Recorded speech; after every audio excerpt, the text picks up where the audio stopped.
A gente vai mudar aqui a nossa pauta agora, porque a gente vai chamar um convidado. Você deve se lembrar, a gente vem conversando aqui no ICL Notícias segunda edição, aqui no ICL, sobre a África do Sul, inclusive os representantes da África do Sul, que já sustentaram na Corte Internacional de Justiça, lá em Haia, nos Países Baixos, que o Estado de Israel está promovendo, o governo de Israel está promovendo um genocídio contra o povo palestino. Eles dizem que essas ações estão configurando uma maneira, uma estratégia de colonização na Palestina. Israel nega essas acusações, mas fato é que a gente vai conversar sobre isso com o ex-ministro da Secretaria de Estado de Direitos Humanos, o Paulo Sérgio Pinheiro. A Elô vai continuar aqui com a gente nessa entrevista. Muito boa noite para o senhor ministro, obrigada por aceitar nosso convite. Eu é que agradeço. Ministro Paulo Sérgio, Salve, que foi observador da ONU em vários lugares de conflitos, e acompanha esse caso de perto, com grande experiência internacional. Exatamente. Eu ia dizer justamente, o senhor assinou, junto com outras 28 autoridades, uma carta aberta ao presidente Lula e o ministro das Relações Exteriores, Mauro Vieira, em apoio à posição brasileira na petição da África do Sul, que eu citei agora, acusando Israel de genocídio contra os palestinos na faixa de Gaza. Eu pergunto para o senhor, ministro, esse apoio, por que esse apoio agora? Inclusive, pergunto a respeito também de muitos políticos de extrema-direita que estão fazendo uma crítica, não só políticos, mas a imprensa também, muito alinhada a críticas quanto à posição do Brasil nesse posicionamento.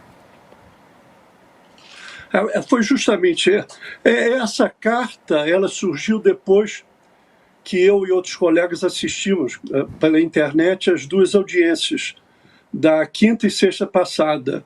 A primeira, a África do Sul apresentou a demanda, que chama aplicação, e no dia seguinte Israel.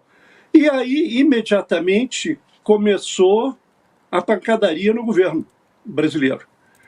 Por parte de editoriais, a mídia eletrônica aberta, alguns especialistas dizendo que a CONIB, não esquecer a CONIB, que persegue o eminente jornalista Breno Altman, não esquecer. E a bancada evangélica, pela qual eu tenho o maior respeito, mas eu vou dar um comentáriozinho. E aí a argumentação é muito chinfrim. É que o Brasil está rompendo a sua posição de equilíbrio entre Israel e a Palestina. Que os evangélicos acusaram o governo de romper a irmandade com o povo judeu. O Brasil não tem, o Estado brasileiro não tem irmandade com povo algum. Relações, respeito, diálogo, muito bem. Agora, irmandade. Então, nós achamos que não dá para, em pleno governo democrático, aceitarmos essa situação que o Brasil, acompanhado de 70 países, resolveu apoiar a África do Sul. Não só para apoiar o governo, porque nós achamos também que essa crítica não tem nenhuma base. E a pior, a mais rastaquera, é acusar o governo de reafirmar o antissemitismo. Isso é que não dá para engolir. Porque o antissemitismo, para esses críticos, é tudo que diga respeito ao Estado de Israel. Não se pode criticar. Professor, pretensamente a única democracia nuclear, o Estado nuclear, porque é o único que tem a bomba atômica. Olha, professor, eu vejo uma grande confusão, principalmente de grupos evangélicos neopentecostais, e talvez por pura desinformação, porque eles leem muito o Velho Testamento da Bíblia, onde fala o Deus Todo-Poderoso, o Deus de Israel.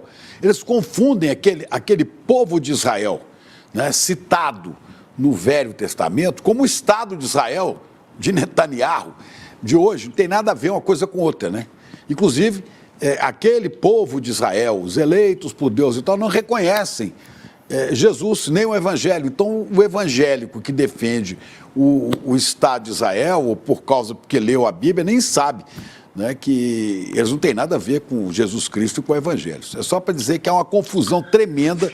Essa história cresce muito no meio da ignorância mesmo, no sentido da palavra. Ignoram, não sabem, da desinformação.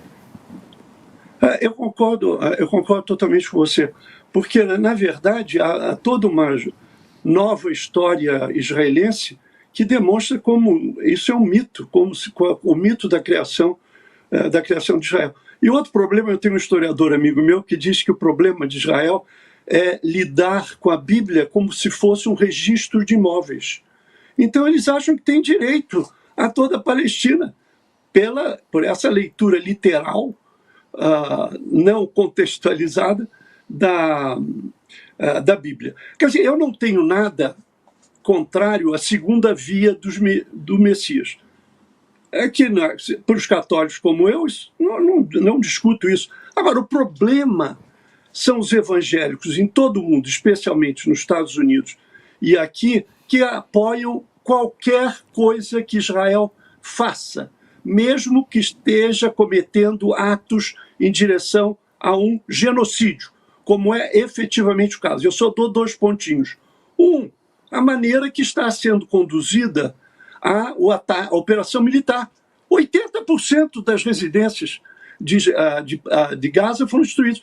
Mas não foram só os hospitais, foi todo o tecido social, os tribunais, as 4 universidades, uma delas bem prestigiosas, foram arrasadas.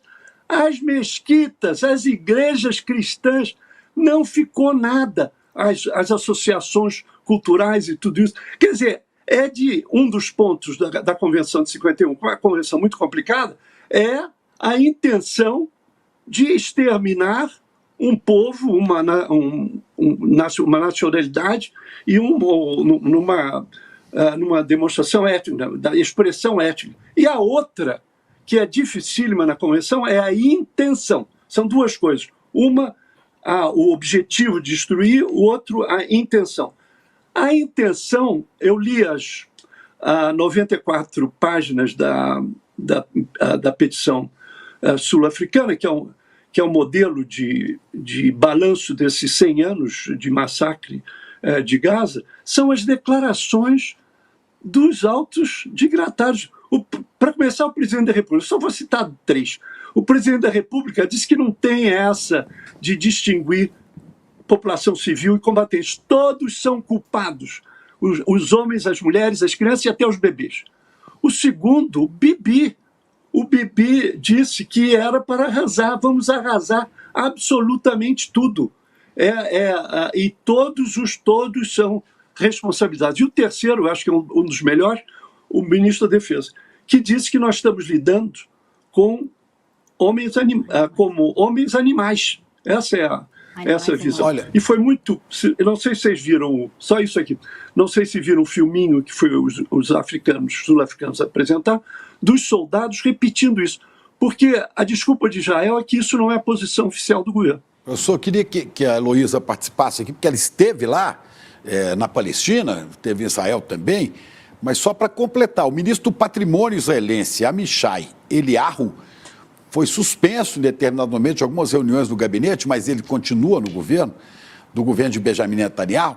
Ele disse, o ministro de Netanyahu, disse que o uso da bomba nuclear, da bomba atômica em cima da faixa de Gaza dos palestinos é uma opção. Disse isso na rádio Kol Berama, uma estação de rádio religiosa israelense.